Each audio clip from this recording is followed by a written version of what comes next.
আসসালামু আলাইকুম, কেমন আছেন সবাই? আজকে টেক্সটাইল ক্যালকুলেশনের পার্ট 5 এ আমরা আজকে একটা কোশ্চেন সলভ করব। সেটা হলো আপনার ডাবলের একটা কোশ্চেন।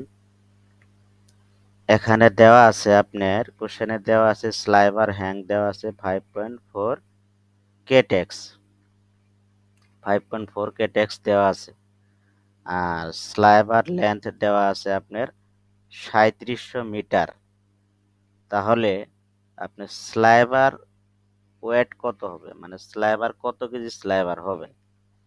তাই চলেন এই কোশ্চেনটা আমরা সলভ করি। তাহলে আমরা স্লাইবার হ্যাং বার করার জন্য আমরা প্রথমে ইংলিশ কাউন্ট থেকে ইংলিশ কাউন্ট নেব। এই জন্য আমাদের এই ক্যালকুলেশনটা 590.4 ভাগ হলো কেটেক্স ভাগ হলো 1000। তাহলে 590.4 ভাগ হলো 5.4 কেটেক্স ভাগ 1000।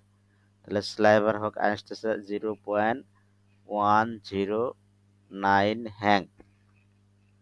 এটা কিভাবে আসলো? আপনারা ওই টেক্সটাইল কনভার্টের যে চার্টটা আছে ওই চার্টটা থেকে এই ক্যালকুলেশনটা আপনারা দেখে নেবেন, তাহলে পাবেন। তাহলে আমরা কেজি, তাহলে আমাদের 3700 মিটার সমান কত কেজি হবে? তাহলে 3700 মিটার সমান 3700 গুণন 1.0936 ভাগ হলো 840 গুণন 1.09। এটা হলো আপনার স্লাইবার হ্যাং যে বার করছি সেই স্লাইবার হ্যাং। আর এখানে 2.2046 এটা হলো আমাদের কেজি থেকে এলবিএস থেকে কেজিতে নেওয়ার জন্য এটা আমরা গুণ দিছি, মানে পাউন্ড থেকে কেজিতে নেওয়ার জন্য। আর এই যে 1.0936 দেখতে পাচ্ছেন, সেটা হলো 1 মিটার সমান 1.0936 গজ। তাহলে এটা হিসাব করলে আমাদের আসে কত? 20.04 এত কেজি।